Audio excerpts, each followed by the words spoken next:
ലൈഫിലേക്ക് വന്നു കയറുന്ന സോഷ്യൽ മീഡിയയിൽ ജീവിക്കുന്ന ഒരു പെൺകുട്ടി വരുമ്പോ ഉണ്ടാകുന്ന സ്വകാര്യത ഏറ്റവും അറ്റത്തേക്ക് വരെ പോകുന്നു.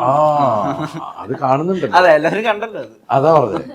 അപ്പൊ അങ്ങനെയുള്ള ഒരു സബ്ജക്ട് എന്ന് പറയുമ്പോൾ തന്നെയാണ് പെട്ടെന്ന് നമുക്ക് അത് ചെയ്യാം. കാരണം ഇതെല്ലാവർക്കും ചിന്തിക്കാവുന്ന ഒരു സബ്ജക്റ്റാണ്. അതെ അതെ, മനസ്സിലല്ലേ? നമ്മൾ ചില വേർഡ്സ് ചില പടങ്ങൾക്ക് പേരിടുമ്പോൾ അയ്യോ എന്തുകൊണ്ട് നമ്മളത് ചിന്തിച്ചില്ല എന്ന് ചിന്തിക്കും എന്ന് പറയുന്ന പോലെ ഈ സബ്ജക്ട് കാണുമ്പോൾ പലർക്കും തോന്നും അയ്യോ നമ്മൾ ചിന്തിച്ചില്ലല്ലോ എന്ന് തോന്നാം.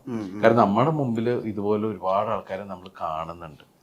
നമ്മൾ പേരൊന്നും എടുത്ത് പറയുന്നില്ല. ഇപ്പൊ ഈ യൂട്യൂബ് ഇതുമായി ബന്ധപ്പെട്ട വ്ളോഗേഴ്സ്, ഇൻഫ്ലുവൻസേഴ്സ് അവരൊക്കെ വന്ന് സംസാരിക്കുന്ന വെച്ചാൽ ശരിക്കും ഞങ്ങളെ ഇതാക്കിയതാണോ എന്നൊക്കെ ചോദിച്ചു. പക്ഷെ അങ്ങനെ ചോദിക്കുമ്പോൾ അവർക്ക് നമ്മളോട് ദേഷ്യമോ പരിഭവോ പരാതിയോ ഒന്നുമില്ല. അവരത് എൻജോയ് ചെയ്തിട്ടാ പറയുന്നത്. ശരിക്കും എല്ലാവരും ഒന്ന് ശ്രദ്ധിക്കണം എന്നാണ് ഈ സിനിമ സൂചിപ്പിക്കുന്നത്. അതെല്ലാവരും എൻജോയ് ചെയ്തു. ഇപ്പൊ ഈ സിനിമയെ കുറിച്ച് മോശമായിട്ട് 2-3 ആൾക്കാർ പറഞ്ഞപ്പോ തന്നെ അവരെ ഓടിച്ചിട്ട് അടിച്ചത് ഈ യൂട്യൂബേഴ്സും ഈ സിനിമ കണ്ട പ്രേക്ഷകരുമാണ്. ആരാ പറഞ്ഞങ്ങനെ ഞങ്ങൾ കണ്ടാണല്ലോ ഈ സിനിമ എന്ന് പറഞ്ഞിട്ടുള്ള.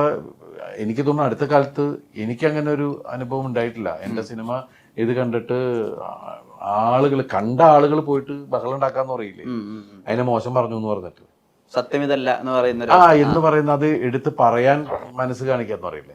ആ സിനിമയെ എന്തായാലും നെഞ്ചിലേറ്റി എന്നുള്ളതിന് ഏറ്റവും വലിയ ഉദാഹരണം.